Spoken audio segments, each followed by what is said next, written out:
What's up, y'all? Y'all know who it is. You know what it is. Your boy JP the Install Guy here to make your install life a little bit easier. And I'm driving to work and I'm listening to my radio and I'm loving how it sounds. And then I just got this thought that a lot of people don't know how to actually shop for a radio. So I want to kind of shed some light on that to kind of let you know what features you should be looking for, how to find out what fits and all that type of stuff, so you can get the best bang for your buck and you won't actually be paying for features that you will not use. If you're into this type of thing, please consider subscribing, because these are what we do here: car audio tutorials, radio removals, Q&As, anything car audio install related. That's what this channel is about. And from time to time I like to spread some of my car audio knowledge, so whether you're a beginner or advanced, this channel's for you.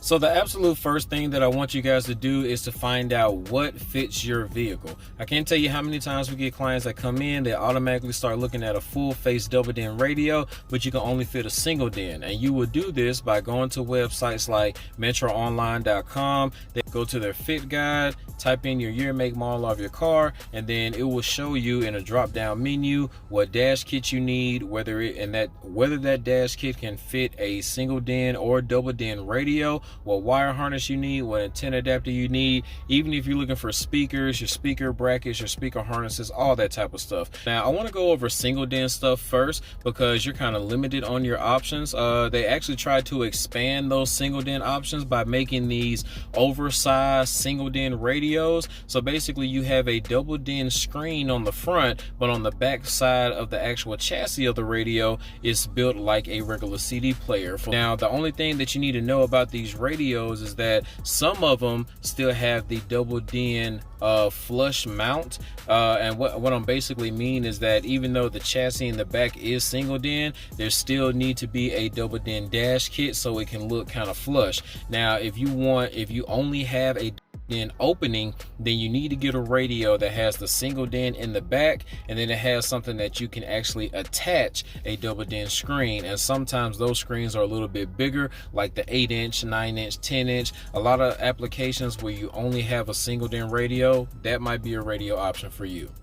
Other than that, some questions that you might need to ask yourself as far as what do you need in a radio will first probably be, do I need a CD or DVD player with my radio? A lot of times nowadays people aren't even listening to CDs anymore, and you're not even really watching DVDs anymore or even purchasing DVDs. Then you don't need this little mechanism right here at the top. I said mechanism, but you don't need the CD or DVD component at the top. We have radios out now that are called digital media streamers, which means that it looks exactly like this, except it doesn't have the DVD or CD slot at the top. And with that, 9 times out of 10 you usually get more screen since you don't have that component, and you might actually have a short chassis behind the radio, which means that if you're installing it yourself, it gives you a lot more room to actually push all those wires up under there for an even more flush look.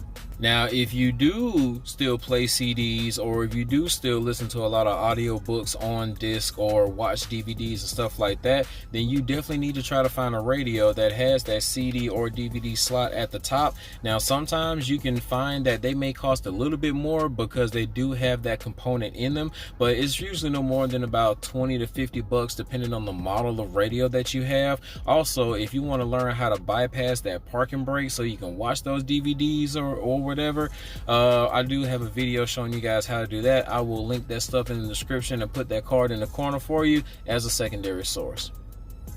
Now these next few things that I'm going to talk about are things that you're going to lose when you take out your radio. So it's definitely something that you need to make sure that with the new radio that you buy, you can also retain it once you get it. So when you take your factory radio out, you're going to lose Bluetooth, you're going to lose your factory Sirius XM, you're going to lose any type of backup camera that you may have on there. If your vehicle has navigation, you're going to lose that as well. And if you have steering wheel control, which means that you can actually change the radio, the volume, and the source from the steering wheel, you're going to lose that too.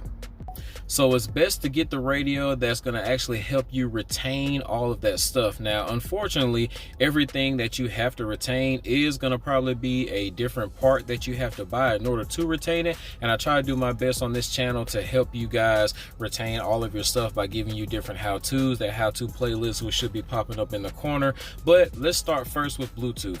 If you're going to lose Bluetooth, you shouldn't really worry about that, because it's almost standard that every radio nowadays is going to come with Bluetooth. But just know that if you have Bluetooth inside the vehicle and you have a factory microphone, you're probably not going to use it, because usually your radio is going to come with an external microphone that you will use, that you can either run in the headliner somewhere in the instrument cluster or something like that.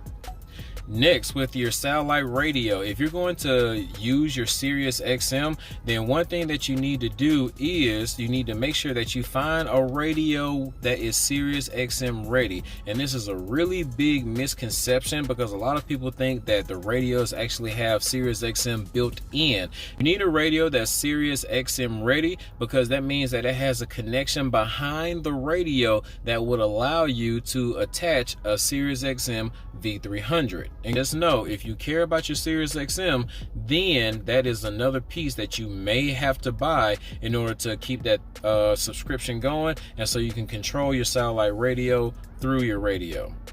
All right, and next, for those steering wheel controls, pretty much any mainstream aftermarket radio, even some of the knockoff radios, will still allow you to retain your steering wheel controls, but you have to get a secondary module to hook that up. So as long as you look on the back of the radio and there's a plug on the back that says remote or W/R, or it may even say SWC, that means that it will allow you to hook up a secondary source that can communicate with your factory steering wheel controls and your aftermarket radio. And now, with either retaining a backup camera or adding a backup camera, you need to know, if you're going to do that, whether you're keeping it or trying to add it, you need to have a monitor. If you have a double din radio and it's just a CD player, if you want a backup camera but you want to keep the radio that you got, then the only other option that you have is to get one to where the monitor may be in the mirror or some other type of secondary monitor. So if you have a factory backup camera, you will need to get the proper harness to actually keep that factory cam, or I can show you how to actually retain it yourself by doing some hard wiring. But if you want to add a factory cam, make sure you actually get a video touchscreen monitor, so you can have that backup camera feature on that radio.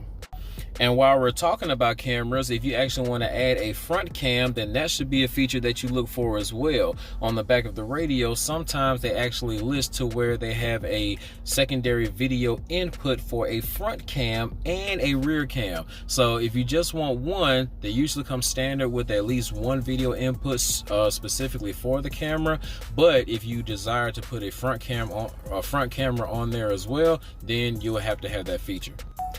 So lastly, when it comes to your GPS or your navigation, you actually have a couple of different ways to go about this, and I'm gonna give you some pros and cons for both. So you can get a radio that actually has built-in navigation, or you can get a radio that is Apple CarPlay or Android Auto ready.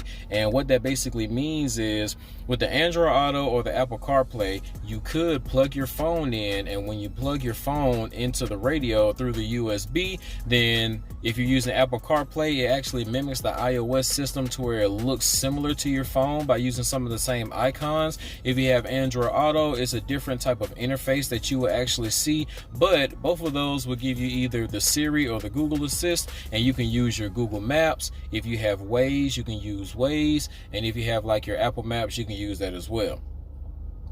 Now, the good thing about having a built-in navigation unit is because you don't have to worry about not getting out of service. And what I mean is, you're using Apple CarPlay or Android Auto, if you have bad service somewhere, since it's actually using the service from your phone for the GPS, if you have bad service in the area, then your GPS can go out, possibly. Sometimes it will, sometimes it won't, but a lot of people want something a little bit more definite. If you have a built-in GPS model, it's going to come with a dedicated satellite antenna for the GPS feature. And as long as it has a clear line sight of the sky, there can be anywhere from 3 to 5 satellites that touch attach that GPS antenna at any given time, and you will almost never get lost. Now, some of the built-in GPS radios, they need to have your maps that the maps need to be updated every once in a while. And if you ever needed to update the maps, then you might have to pay for them. I haven't updated maps in a very long time, so I don't know. If you're using Android Auto and Apple CarPlay, then all you have to do is update the app on your phone, and then you'll be good. Now, another thing about the built-in navigation units is that they are significantly more expensive. I mean, something simple like a Sony XAV1000 for like $299 or less, and if you get one with built-in GPS, that can probably run you about $600-700 just because it has that GPS component inside the radio.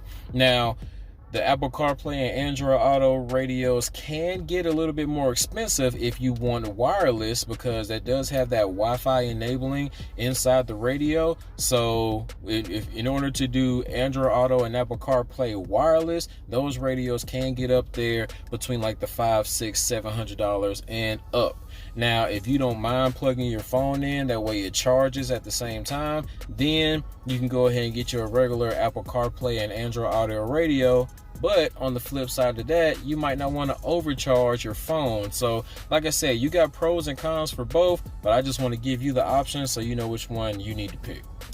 Now, I actually have the Kenwood DDX 6706S. I think I did a review on this before, but I like the way that Kenwood radios look. I like their interface, the sleek, classy look of it. And also, when I scroll over here, I like to go to the audio, and I have so many different audio functions. Like, it's more than just your EQ right here. And of course, I can make my custom EQ if I wanted to, but dealing with your crossovers, letting the radio know what type of vehicle you actually have, and then I can actually go to the crossover and I can change my front, rear, sub, high pass filters, my slope, my gain.